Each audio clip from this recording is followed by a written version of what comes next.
Hey there, in this video I'm going to demonstrate a dumbbell preacher curl.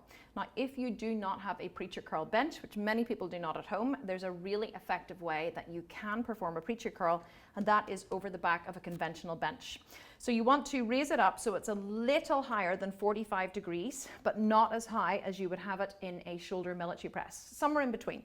And then you're simply going to step whatever foot is on the same side as the arm you're going to be working forward. Make sure it's nice and secure. Pick up the dumbbell in one hand and then bend the back leg and just get yourself into kind of like a nice squat position. You want to make sure that your lower body is super secure so that you can pull the arm back and really get it secure on the top of the bench and work effectively into the bicep. So I like to really wedge myself over the top of the bench, and then I set my elbow and my tricep onto the bench and I pull back.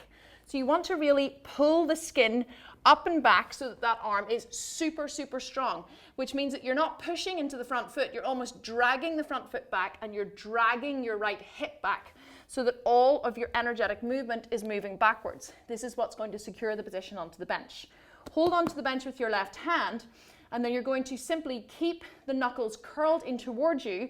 You're going to lower the dumbbell with control as far as you can go to get a nice stretch, and then bring it all the way back up. I like to look at my bicep while I'm doing this because I find that it helps me to visualize it working harder. Make sure that as you pull it back up, you're pulling energetically backwards so that you're not leaning forward into the bench. You're actually pulling everything back to get the full stretch and the full squeeze into the bicep. If you need to spot yourself in the final set, you can lower down, put your hand under your forearm and spot yourself a little bit, as much as you need to, just to keep the rep going. It's a really effective exercise where you can spot yourself to truly go to failure in the final set. When you're finished on one arm, simply switch sides and do the other.